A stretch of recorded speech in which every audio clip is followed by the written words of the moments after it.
자, 제목을 따라서 보십시다. 사마리아 전도, 영생하도록 솟아나는 샘물이 되리라.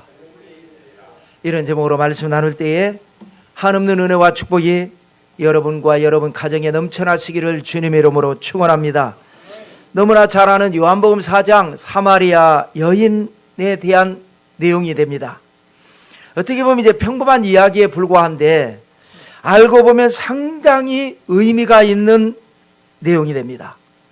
구약적 의미를 찾아본다면 천년의 화해 사건이 됩니다. 솔로몬 이후에 왕국이 남왕국과 북왕국으로 분열이 됩니다. 그래서 남왕국의 수도는 예루살렘이고 북왕국의 수도는 사마리아입니다. 그래서 200년 동안을 싸웁니다. 물론 이제 그 200년 안에는 남북이 좀 좋은 관계일 때도 있고 또 조금 불편한 관계일 때도 있고 강대강일 때도 있고 있지만 하여튼 200년 동안을 싸우다가 결국 북왕국은 아수르에 의해서 멸망하고 북왕국이 멸망한 지 136년 후에 남왕국도 멸망을 합니다.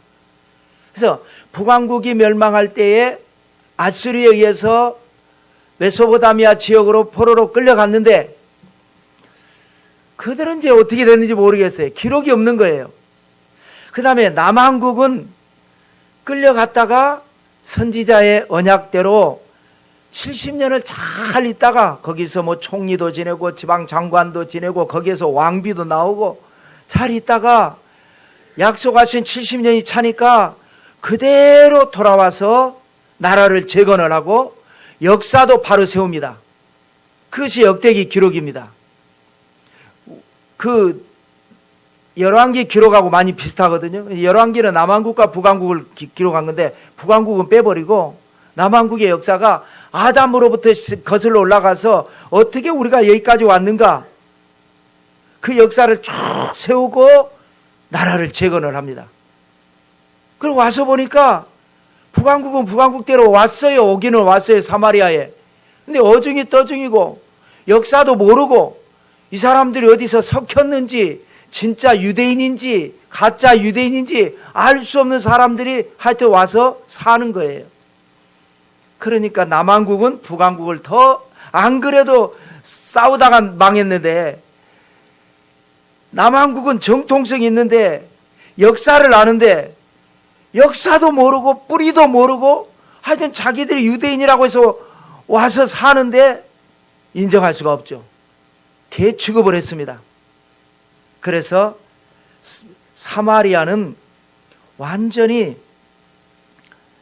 이스라엘의 같은 한 나라 안에 살면서도 미움을 당하고 개 취급을 당하고 그래서 사람들은 그 사마리아를 남과 북을 오고 갈 때 중간에 있기 때문에 반드시 거쳐야 되는데 그 멀고 먼 길에 돌아서 가지 이 개만도 못한 인간들이 사는 땅을 안 지나간다 이거예요. 그렇게 취급을 했는데 주님께서 사마리아를 지나가시고 사마리아 여인에게 전도를 하시고 그렇게 많은 변화가 일어나게 하시고 또 비유를 들어서 설명하신 적이 있는데 선한 사마리아인에 대한 비유를 하셔서 이 얘기니까 선한 예루살렘인 이야기를 그렇게 해도 되는데 굳이 다 나쁘다고 생각하는 사마리아인을 선한 사마리아인 다 제사장도 강도 만난 사람을 피해서 도망가 버리고 레위인도 피해서 도망가 버리고 다 그러는데 사마리아 사람이 가서 자기 나귀에 태워가지고 주마이 가서 치료해주고 부비가 더 들면 내가 주겠다고 그런 얘기를 하면서 이미지를 바꾸고 그렇게 한 것이 뭐냐? 1000년 전부터 갈라졌던 남과 북 이 화해를 이루신 내용이 되는 겁니다. 상징적 사건이 되는 겁니다. 그 다음에 이제 신약적 의미에서는 뭐냐? 이제 장차 성령 시대가 되면서 사마리아의 대부흥운동이 일어날 것을 예표한 사건이 됩니다. 그래서 주님께서 말씀하실 때 뭐라 그럽니까? 승천하시기 직전에 너희가 성령을 받으면 먼저는 예루살렘을 얘기하죠. 예루살렘과 온 유대와 사마리아와 땅끝까지 이르러 나의 증인이 되리라. 사마리아를 거기다 굳이 넣습니다. 그러더니 정말 빌립 집사가 예루살렘 박해를 피해가지고 사마리아로 도망갔는데 생각지도 못하게 사마리아 대부흥운동이 일어났습니다. 그리고 영적인 의미는 뭐냐? 오늘날 우리에게 이제 속하는 거죠. 버림받았던, 인정받지 못했던 사마리아, 사랑받지 못했던 불명예의 땅 사마리아가, 불명예의 땅, 불명예의 사람들, 예수 그리스도로 말미암아 영적인 변화가 일어난다. 새로운 이미지를 얻는다. 부정적 이미지를 버리고 긍정적 이미지를 얻게 된다. 누구든지 예수님 앞에 나오면 이전 것은 지나갔으니 보라 새 것이 되었도다. 그 상징의 사건이 바로 이 사마리아 우물가의 여인에 대한 변화 사건, 오늘 본문의 말씀이 되는 겁니다.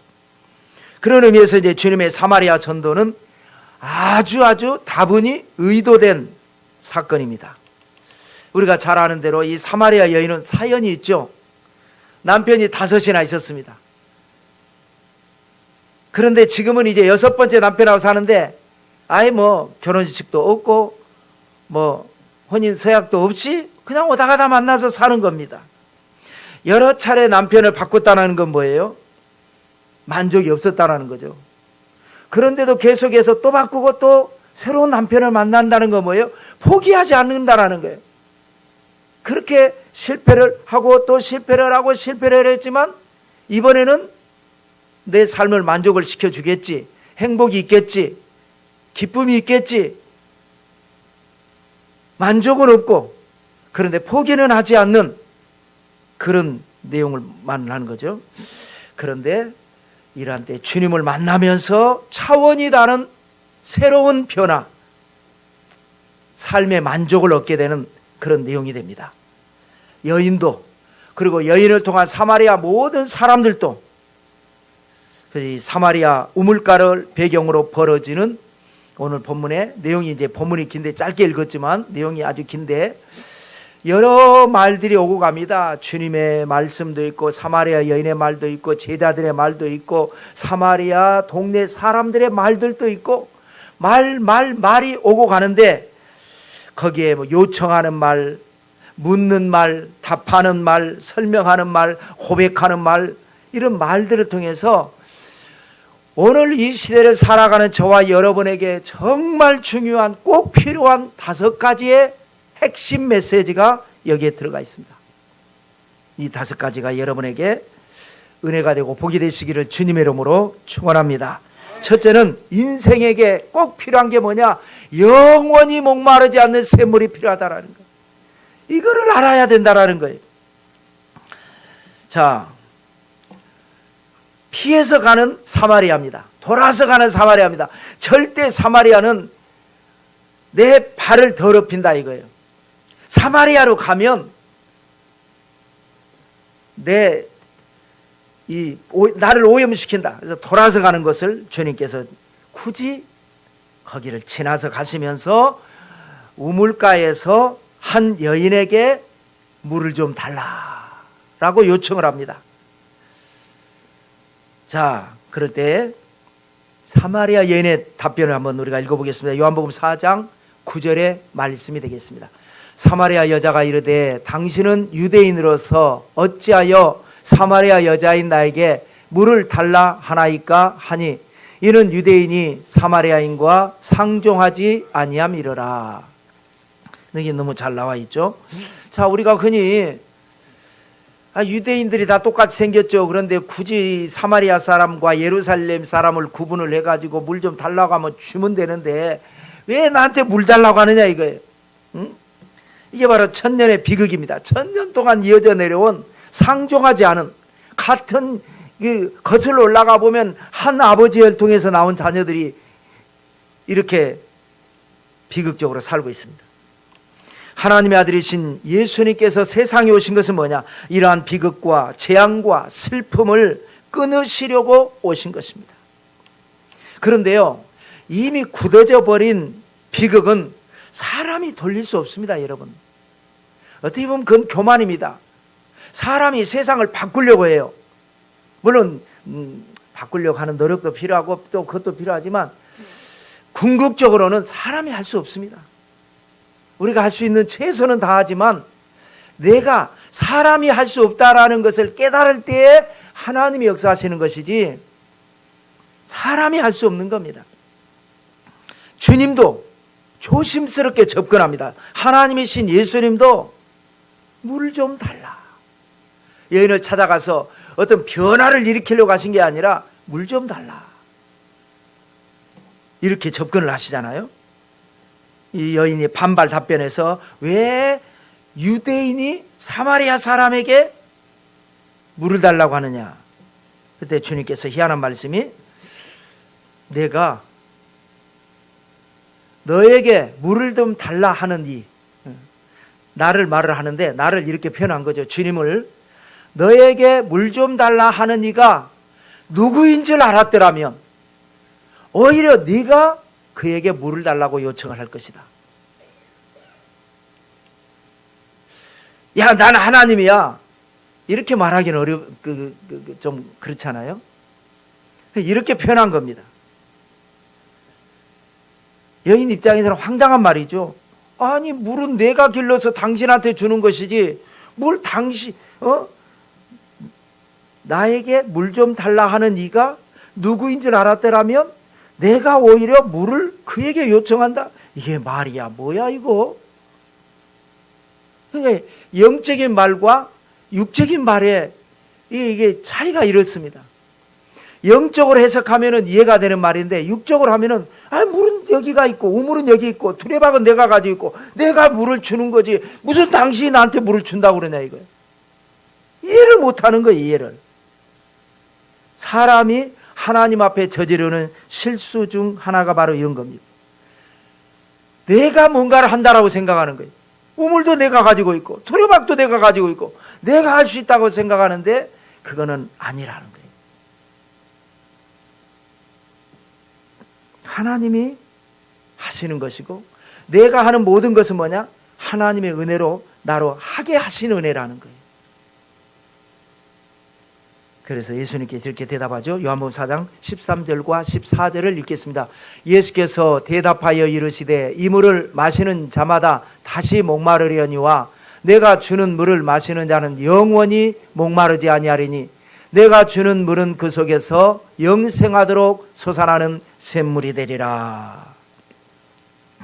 이 물을 마시는 자는 지금 이제 자기는 말이죠. 이 물을 담보로 아주 그냥 위세를 떨고 있는 겁니다. 나그네가 물 좀 달라고 하니까. 그러나 그 물을 마시는 자는 다시 목이 마르지만 내가 주는 물을 마시는 자는 영원히 목마르지 않을 것이다. 이 영적인 말씀. 아직까지 여인은 우리는 은혜를 받았으니까 믿으니까 영적으로 그걸 받아들이지만 이 여인은 영적으로 아직까지 지금 못 받아들이는 거예요. 이거 무슨 소리냐 이거 무슨 소리냐 이거. 여러분, 인류의 역사는 문명이 발전하면서 많은 삶의 만족을 줍니다. 옛날에는 원시적인 시대에는 참 힘들게 살았죠. 모든 것이 힘들게 살았지만 문명이 발전하면서 이런 게 다 있구나. 그것도 옛날에는 좀 더디게 발전을 했지만 한 세대 하나 정도 아니면 한 세대 두 세대에 하나 정도 어떤 사건이 일어나고 어떤 과학이 발달했는데 요즘은 우리가 지금 어렸을 때부터 지금까지 엄청난 변화가 일어났어요. 제가 대도시에 살 때 시골에 사는 사촌 동생이 와가지고 말이죠. 연탄 집게 가지고 이렇게 그 부뚜막에서 이거를 집어 올리니까 왔다 미제식이네 그러더라고. 그 집게가 걔는 놀란 거예요. 그 집게. 그러니 지금 이 스마트폰 시대가 돼가지고 엄청난 발전하면서 인류가 그전에는 집게가 없을 때는요. 이 연탄불 위에 올려놓은 이거 뚜껑을 열려면 연탄 집게로 하니까 이게 걸리면 올라가고 안 걸리면 안 올라간단 말이에요. 간단한 거 집게 하나도 귀하던 시절이고 없던 시절이 살았습니다. 지금은 여러분 모든 것을 한 사람 개인의 손 안에서 다 이루어지고 있습니다. 만족스럽습니다. 그러나 이러한 만족은 참된 만족이 아니라는 거예요. 영원한 만족이 아니라는 거예요. 환경은 심각하게 오염이 되고 있습니다. 나라들마다 전쟁을 준비하고 있습니다. 인류가 만든 핵무기는 적만 파괴시키는 것이 아니라 과거의 모든 살상 무기는 상대방을 파괴시키기 위해서 만들었지만 지금은 만들어 놓고 보니까 너무 살상 무기가 파괴가 위력적이다 보니까 그것이 터지는 날은 상대방만이 아니라 나까지 파괴되는 것, 핵무기가 되죠. 핵 보유국의 대통령들은 이동할 때마다 핵가방을 들고 다니는 걸로 유명합니다. 나 건들지 마라 이거예요. 성질나면 터뜨린다. 거기에 이제 우리가 버튼이 있다고 생각하는데 그렇진 않다 그래요. 핵 공격 옵션이 적혀 있는 문서, 핵 발사 인증 코드와 입력 장치, 그리고 이제 그걸 눌렀을 때는 이제 나도 피해야 되니까 안전 벙커 리스트, 어디에 안전 벙커가 있는지, 그리고 행동 지침이 적혀져 있는 것이 그 핵가방이라고 합니다. 그래서 서로 자극을 주지 않는 한도 내에서 지금 조절을 하는데 일촉즉발이 되면은 이제 인류의 비극이 일어나겠죠. 이런 상황에서도 누군가는 태어나고 또 태어난 아이는 성공을 향해서 열심히 살고 돈을 벌고 결혼을 하고 그러면서 만족을 얻지만 그 만족은 참된 행복이 되지 못하고 참된 만족이 되지 못한다라는 거예요. 결국은 모든 사람에게 참된 만족을 주시는 분은 오직 하나님밖에 없습니다. 하나님이 주시는 영원히 목마르지 않는 물을 마실 때에 하고 참된 만족을 얻고 영원한 만족을 얻는데 그것을 가리켜서 구원이라고 죄사함이라고 영생이라고 하고 그것을 천국이라고 하는 것입니다. 그러므로 우리는 예수님을 믿어서 이미 이것은 이제 우리는 얻은 자들이 된 겁니다. 그러면 두 번째는 뭐냐? 예배입니다. 예배는 영과 진리로 예배하는 본질이 중요하다는 겁니다. 여인은 지금 이해를 못하고 있습니다. 아니 그런 게 어딨냐 이거예요. 영원히 목마르지 않는 물이 어딨냐 이거예요. 그러니까 대화가 안 되는 거예요. 주님께서도 엉뚱한 말로 돌리십니다. 내 남편을 불러오라. 물을 얘기하는데 또 남편을 불러오라고. 말이 안 통하니까 이해를 못하니까 돌려서 내 남편을 데려와라. 없어요. 나는 남편 없어요. 그래 맞다. 남편이 5이나 있었는데 지금은 6번째. 그러니 남편이라고도 할 수 없지. 그러니 네가 남편이 없다는 말이 맞다. 그러니 여러분 사람마다 누구나 감추고 싶은 자신의 모습이 있습니다. 드러내고 싶은 것도 있고 야 누가 좀 나를 좀 봐줬으면 좋겠는데 나의 잘난 모습도 있지만 감추고 싶은 것도 누구나 있습니다. 그걸 적나라하게 주님께서 노출을 시키신 거예요. 영적으로 이해를 못하니까 적나라하게 그를 드러내셨습니다. 여러분 하나님 앞에 나와서요 우리 인생의 문제가 해결되는 방법 중에 하나가 뭐냐? 노출입니다. 그것이 회개라고 하는 겁니다. 딱 감춰놓고 나서 해결하려고 하면 해결은 되지 않습니다. 우리나라가 가난했던 시절에 그때 많은 분들이 폐결핵, 폐병으로 많이 돌아가셨죠. 제 주변에도 제 어른들 중에 어렸을 때부터 들은 참 그런 많은 분들이 돌아가셨는데 물론 이제 그것이 참 불치병이었죠. 지금은 이제 우리가 과학이 발달하고 의학이 발달하니까 어느 정도 정복을 했지만 그때는 불치병이었지만 어찌됐건 빨리 발견하고 또 하면은 또 살 수도 있는데 대부분이 알면서 본인은 피를 토하는 기침을 하면서도 감추는 거예요. 옛날에 다 감췄습니다. 병을 부끄럽게 여겼습니다. 그래서 죽은 거예요. 그걸 빨리 알려서 치료를 받았으면 초기에 치료를 받았으면 되는데 여러분 문제 해결도 마찬가지입니다. 내 삶의 변화도 마찬가지입니다. 하나님 앞에 나와서 천부여 의지없어서 손들고 옵니다. 그리고 하나님 앞에 나를 노출할 때에 은혜도 있고 변화도 있고 기적도 있는데 사람들은 자기의 문제는 꽁꽁 감추는 거예요. 꽁꽁 감추는 거예요. 그리고 자기의 어떤 드러내고 싶은 부분을 드러내면서 그걸 가지고 이거 해결해 주라고 그러는데 해결이 안 되는 거예요.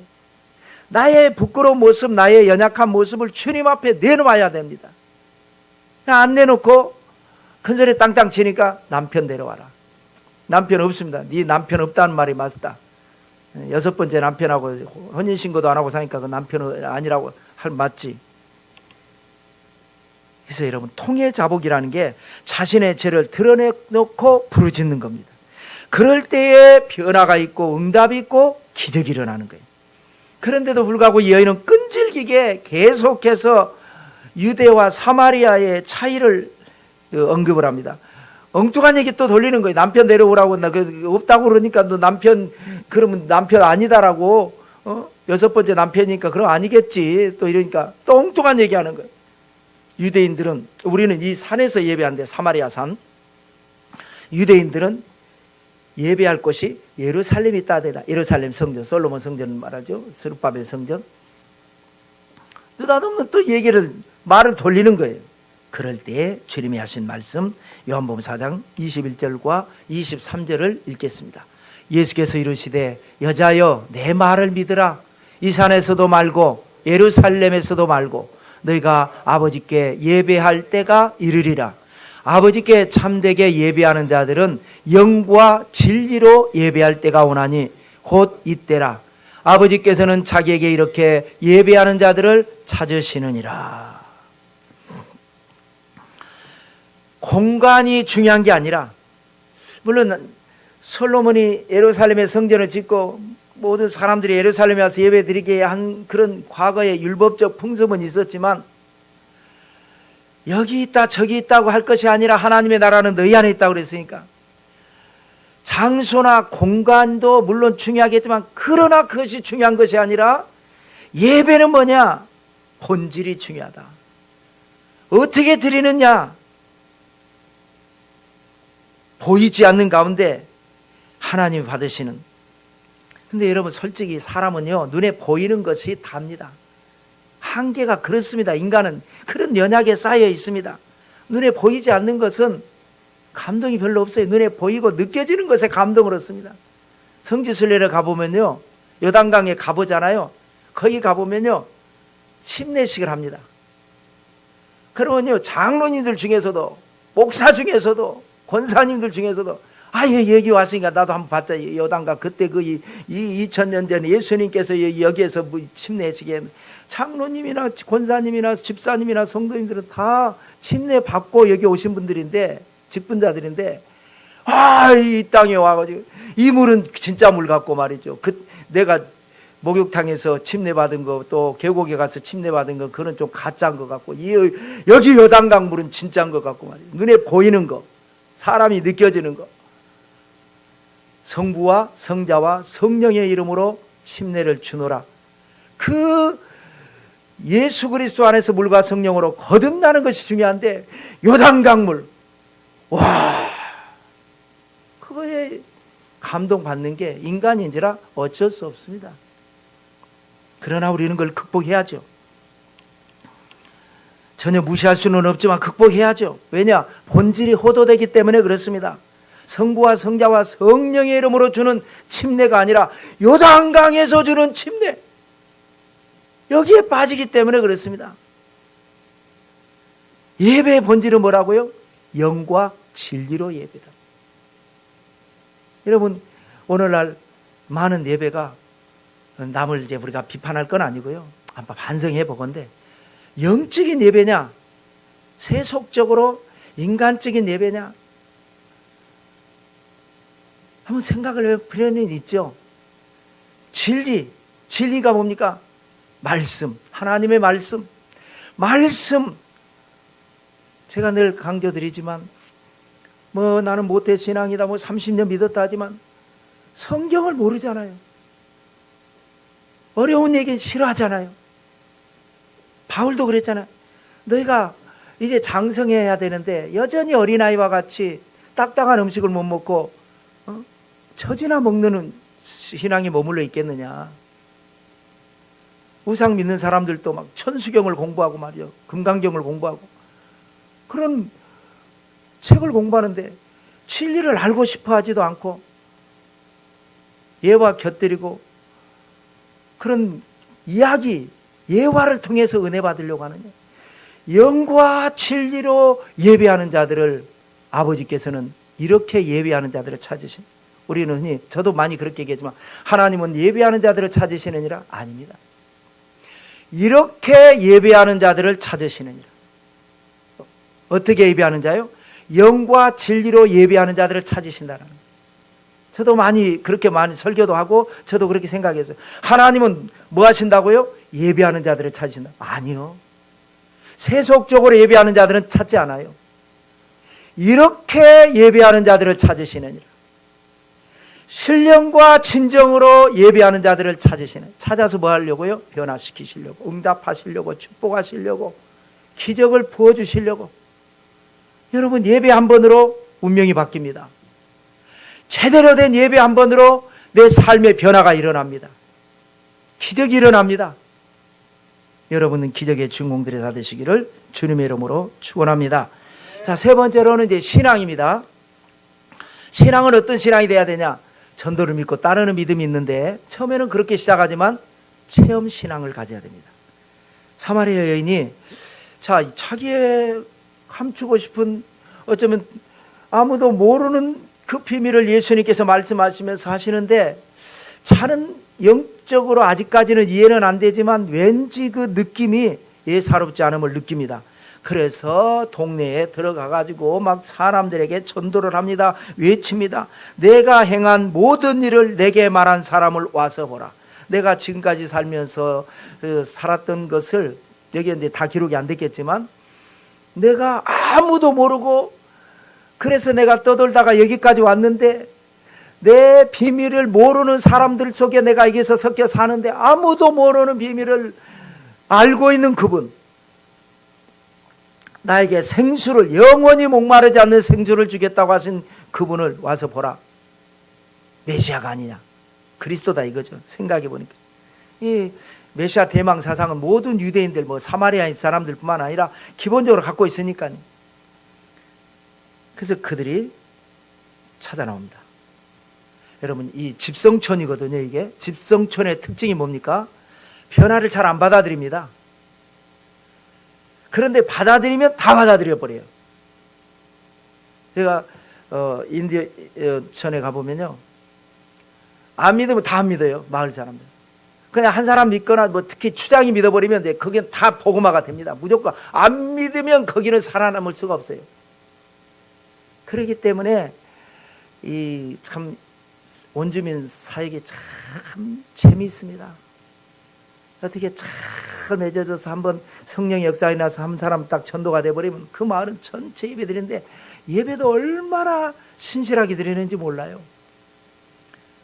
지금 이 사마리아가 꼭 그렇습니다. 자, 볼까요? 요한복음 4장 40절, 41절, 42절을 읽겠습니다.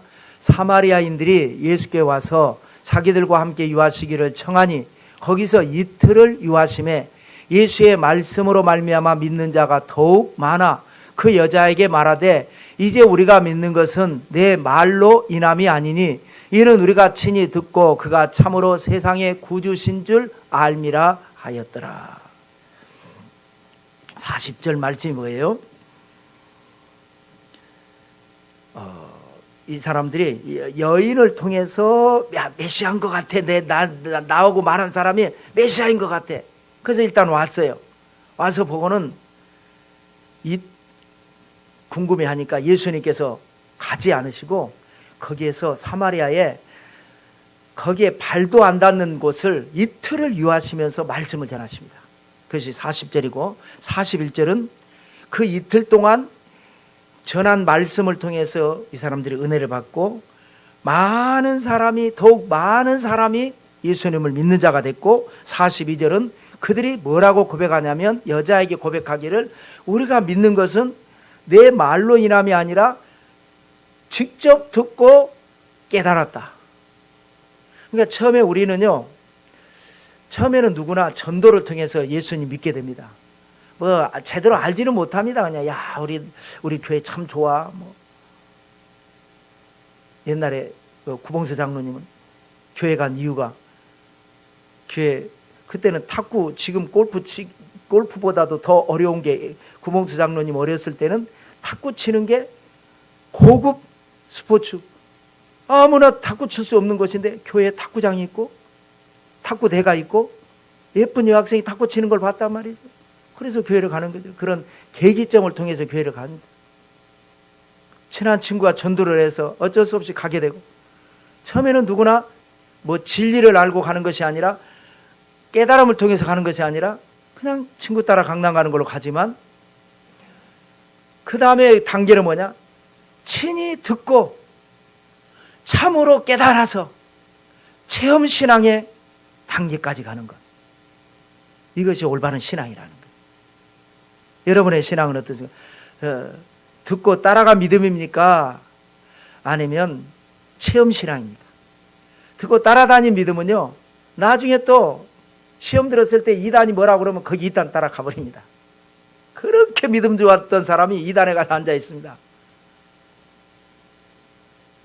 그러나 체험신앙은 하늘이 두 쪽이 나도 시험이 오고 환란이 오고 뭐가 와도 흔들리지 않습니다.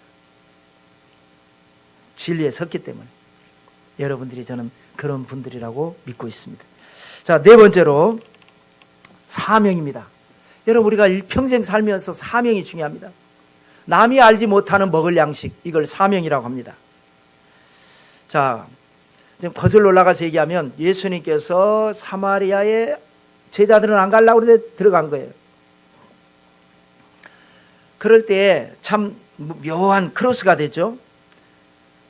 먹을 게 떨어진 거예요. 그래서 제자들로 하여금 동네에 가서 먹을 것을 사오라고 보내는 동안에 동네에서 여인이 우물가로 나오죠.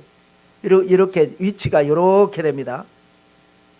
그 다음에 여인이 예수님을 메시아인 것 같기도 하고 예사롭지 않다. 그래서 동네 사람들한테 가서 전도하려고 할 때에 동네에 가서 먹을 것을 사러 간 제자들은 다시 또 우물가로 옵니다. 와서 예수님 잡수세요. 아유, 배고프죠? 아유, 저 동네가 좀 멀어가지고 좀 늦었어요. 드세요. 그럼 드시면 되는데 안 먹습니다. 뭔가 또 영적인 말씀을 주시려고.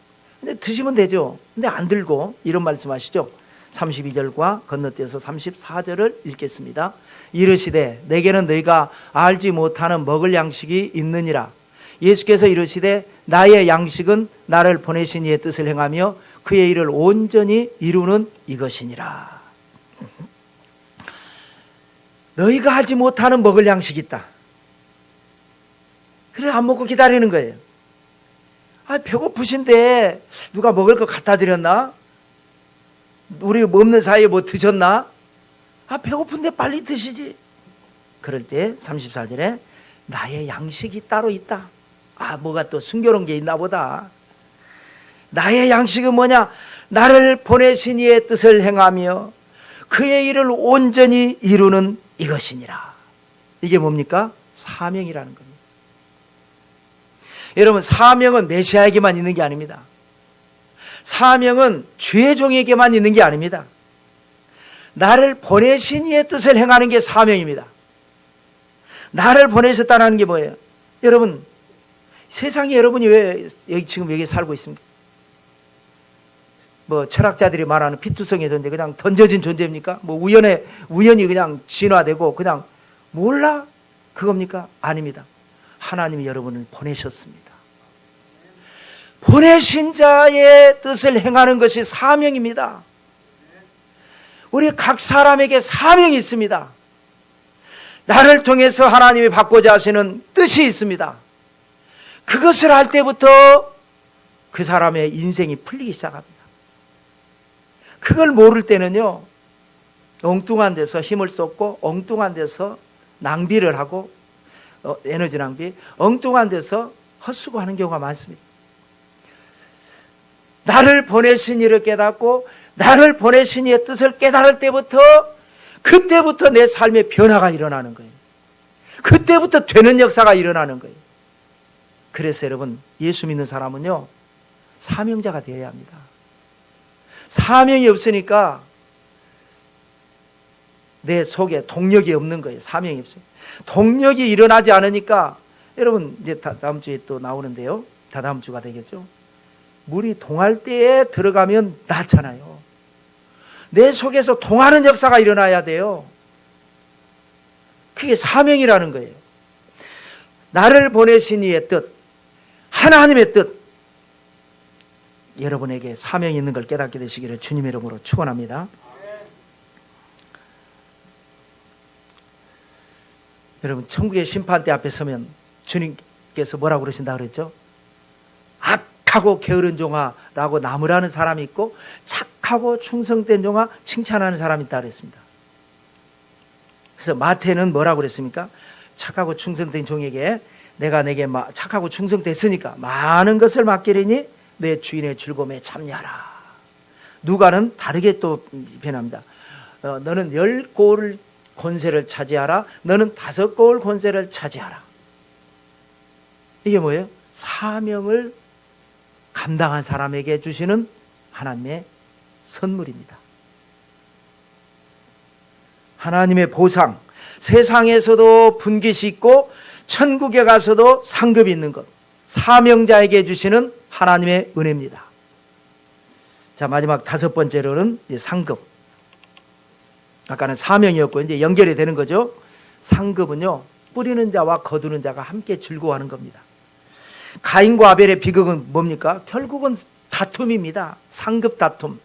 누가 더 하나님께 사랑받느냐, 하나님께 인정받느냐. 에서와 야곱, 그들도 뭐예요?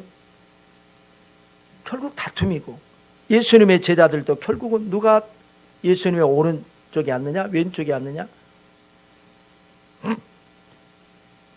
그런데 로마서 12장 3절에 보면요, 믿음의 분량대로 지혜롭게 생각하라는 말이 있습니다. 믿음의 분량. 각자 자기의 믿음대로, 그 믿음의 분량대로 봉사의 분량이 있고, 봉사의 분량대로 상급의 분량이 정해지는 겁니다. 다툴 일이 없어요. 각자 하나님 앞에 내가 내 믿음을 가지고, 그래서 하나님 앞에 충성을 하고, 그래서 하나님께 받는 게 상급인 겁니다. 천국은 침노하는 자의 것이다, 이렇게 해서 막 싸우고 그러는데 그 잘못된 겁니다. 천국은 침노하는 자의 것이다 라는 말이 아니라, 세상은 그렇게 알고 있는데 아니다라는 말을 목사님들 중에서도, 저도 솔직히 목회 초년병 때는 천국은 침노하는 자의 것이다 설교했는데, 그 설교 본문을 잘 읽어보세요. 세상은 그렇게 말하는데 그게 아니다라는 얘기인데, 그거를 사람들은 인용해서 천국은 침노하는 자의 것이다, 싸워서 쟁취하는 게 천국이 아니라는 거예요. 자, 요한복음 4장 35절과 36절을 읽겠습니다. 너희는 넉 달이 지나야 추수할 때가 이르겠다 하지 아니하느냐. 그러나 나는 너희에게 이르노니 너희 눈을 들어 밭을 보라. 희어져 추수하게 되었도다. 거두는 자가 이미 삭도 받고 영생에 이르는 열매를 모으나니 이는 뿌리는 자와 거두는 자가 함께 즐거워하게 하려 함이라. 자, 시간이 없으니까 좀 줄여야겠네요. 36절 끝부분에 보니까 뿌리는 자와 거두는 자가 함께 즐거워하게 한다. 그러니까 예를 들어 전도를 보면은요, 여러분이 누군가에게 전도를 했어요. 뿌리는 자잖아요.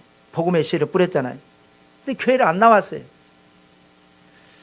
그런데 다른 사람이 그 사람을 전도했는데 그 사람이 받아들여 가지고 그 사람 교회를 따라갔어요.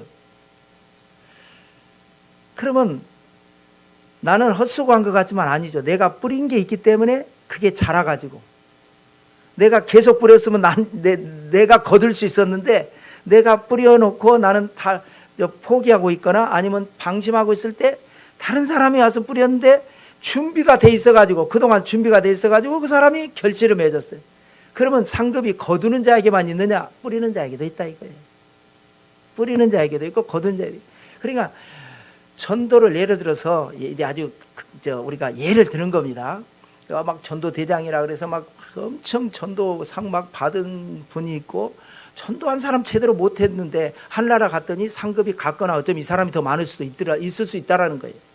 왜냐하면 이 사람 엄청 뿌렸는데 이 사람은 뿌린 건 없는데 운이 좋게 이상하게 믿으려고 딱 하는 찰나에 가서 자기가 데리고 간 것뿐이에요. 이상하게 거두는 자. 그러니까 지금 이 사마리아가 그동안에 뿌려졌다 이거예요. 그래 지금 너희가 거두는 것이다. 그러니 너희도 또 뿌리는 자가 되고 누군가가 거둘 것이다. 이것이 다 합력해서 하나님의 나라가 이루어지는 것이고, 내가 뿌렸는데 왜 네가 거두냐 싸울 것이 아니라 하나님이 각자에게 상을 주신다. 함께 즐거워하게 할 것이다. 그러니까 상급 가지고 싸우지 말라는 거예요. 교회에서도 그러지 말라는 거예요. 정치도 그러잖아요. 내가 무슨 일을 하다가도 다른 당이나 같은 당 안에서도 다른 사람이 하면 막 욕해. 자기가 하던 일을. 그러니까 자기를 드러내려고 한 거지 국가 발전을 위한 게 아니잖아요. 내가 하다가 안 하고 있을 때 다른 사람이 그걸 해서 하면은 그게 국가 발전을 위한 거라면 잘했다고 해야 되는데, 내가 해놨는데 지가 했어? 막 욕해. 그럼 국가를 사랑한 것도 없고 백성을 사랑한 것도 없어요. 나 야망을 위해서 한 것뿐이에요. 신앙생활을 그렇게 하지 말라는 거예요. 하나님의 영광을 받으시면 되는 거예요. 그럼 우리는 하나님 앞에 상급을 받고 칭찬을 받고 축복을 받는 것. 내가 뿌리는 자가 되고 거두지 못할 수도 있고, 나는 뿌린 거 없는데 이상하게 내가 거둘 수도 있고, 함께 즐거워하게 하려 함이라. 여러분, 인생에서 꼭 필요한 것은요, 영원히 목마르지 않는 생수입니다. 예배 잘 드리시기를 바랍니다. 신앙, 체험신앙 가지시기 바랍니다. 사명 가지고 하나님 앞에 상급받는 여러분들 되시기를 성부와 성자와 성령 이름으로 축원합니다.